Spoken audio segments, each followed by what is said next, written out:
Why the Netherlands is insanely well designed.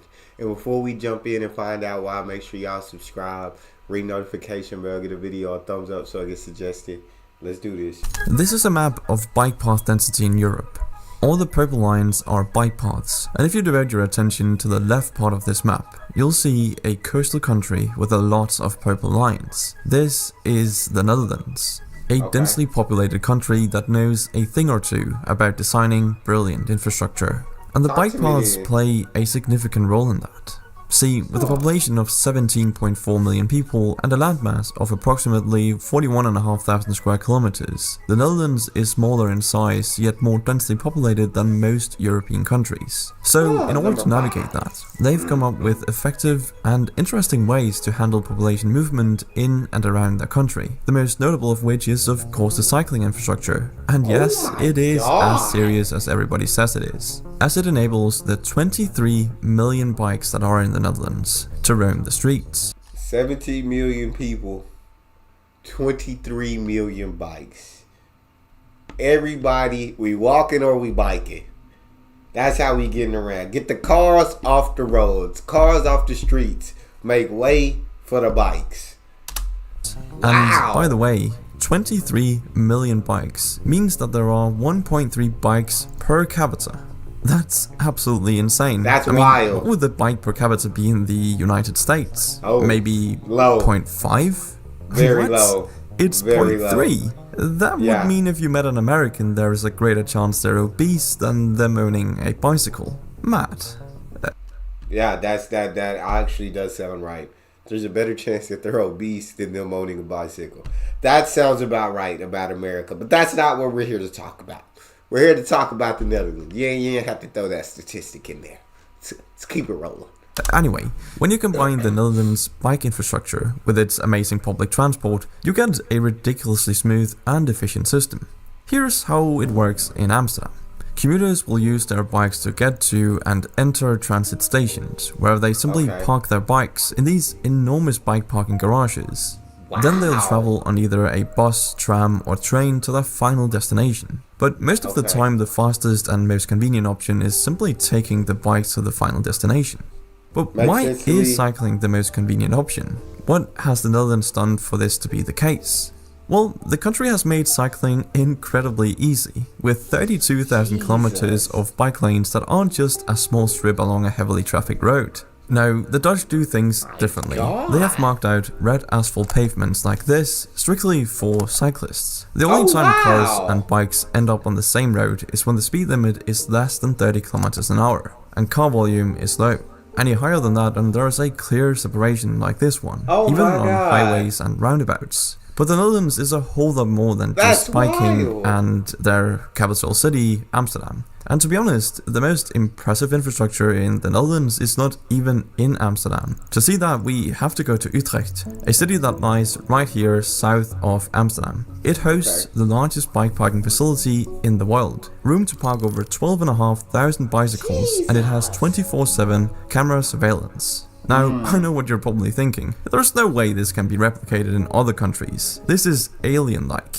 But that's a myth, and there's a very simple reason for that. Just take a look at Rotterdam. During World War II, the city was practically demolished and looked, well, like this. The Dutch had to rebuild everything, and they chose to go for an automobile-centered design, which is exactly how North American cities were built too. And considering where the Netherlands is today, it's crazy to think that many Dutch cities were heading in this direction too. But by the 70s, Rotterdam residents were tired of major road fatalities and plummeting cycling and walking culture. So they demanded reform. And the regulators listened. Public transportation was then heavily invested in, and roads were rebuilt to facilitate bike lanes. After which, cycling regained its popularity.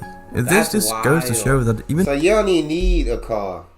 You're almost at a disadvantage having a car. Like you just bike everywhere, or you can there's amazing public transport, which I absolutely love. So that means you're cutting down on insurance. For if you got a car, knowing you don't need insurance now, cut down on fuel.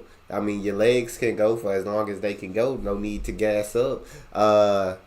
You're cutting down the actual cost of a car. God, Yeah, I'd much rather buy a bike than a car. I'd much rather. It's cheaper, a lot cheaper.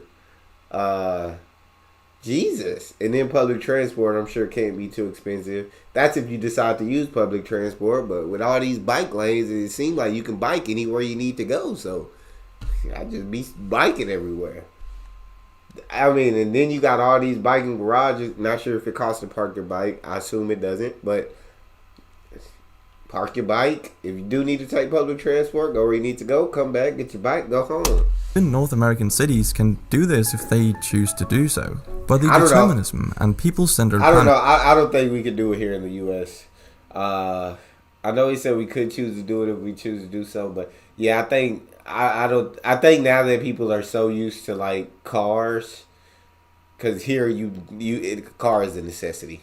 It's an absolute necessity. I don't think I think it'd be very hard to convince people to like trade the cars for bikes and basically bike everywhere instead. But I mean, I think it'd be an awesome idea, right? Get people a lot more in shape, get people active. You got to go somewhere.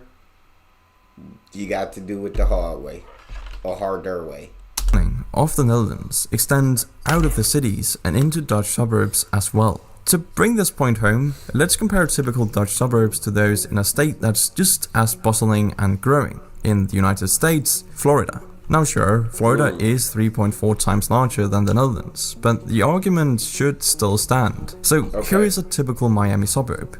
What do you notice? There's a lot of greenery, but mostly there's a lot of roads and they're specifically made for cars. Sure, there are sidewalks, but they are thin and can barely accommodate a cycler and pedestrian at the same time. And now let's look at a Dutch suburb. The homes here are much smaller, and that's an important detail, as it leaves more space for communal centers like parks and proper biking and walking lanes separated from the road by greenery. I can definitely understand that it seems like a sacrifice to have smaller homes, but what you get in return is efficiency. And if time is the most valuable thing we have, then this system is superior. And while Dutch efficiency has become somewhat of a trademark for the country, things weren't always so blissful and enviable. You see, technically speaking... You look like, when you that comparison, you looked up to some expensive suburbs in Florida. Some people that got money, some people that's comfortable. And I don't think they'd be willing to sacrifice their home, like their yards and their homes and that comfort to make everything smaller. Even though it would be more efficient, I do agree. You know what I'm saying? And you should be focused on the many and not the few. But I think here in America is the best place to live if you're in the upper 1%. I believe. If you're rich, it's an amazing place. But I think America, you know what I'm saying? The American dream is for people to be rich. And so you strive to be rich, or you strive to and you want to get those homes with the big yards and all of that. You know what I'm saying? And so I think once you get it, then you don't want to be like, all right, time to sacrifice it for make it more efficient. Although I think it would be better for everyone, for the community. America is not a community-based place to live. America is a very... me.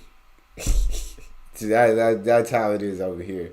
It's a very, as long I'm gonna go get my own mindset, then I'm gonna look out for the community. A large part of the Netherlands should not exist, and this is what amazes me the most. See, the Netherlands was notorious for constant flooding thanks to its low elevation and closeness to the North Sea. But the Dutch have found a way to beat the ocean multiple times. This is the reason why nearly 20% of the land in the Netherlands is reclaimed land from the many marshes, swamps, lakes, and of course the sea. But how? Well, 2 words. Delta works. After a deadly storm in 1953 that covered over 150,000 hectares of land and took the lives of an estimated 2,000 people, the Dutch decided something had to be done. Delta Works was the answer. Delta Works is a vast network of 13 dams and barriers, featuring sluices, locks, dikes, and levees. They shelter off these 4 inlets, namely Haringvliet Roevesdam, Oosterscheldekering, and Verzegatam. I'm sorry, Dutch people, I tried my best. Anyway, they used these to reduce the coastline by 700 kilometers and remove the need for smaller and weaker levees and dams that would require constant maintenance. Pretty ingenious, I gotta say. But the Dutch haven't just prevented floodings, they've also created new land, and they achieved this without using modern technology. How? Well, first they would section off the areas they wanted to reclaim, whereafter they would drain the water out by harvesting the energy of the wind, using, of course, windmills. This created flat plains comprised of a very unique soil that happens to be perfect for growing tulips. And this is why the Netherlands account for 80% of the world's tulip exports. Which is kind of strange to think about. But today, these water... 80% is crazy. That's pretty awesome.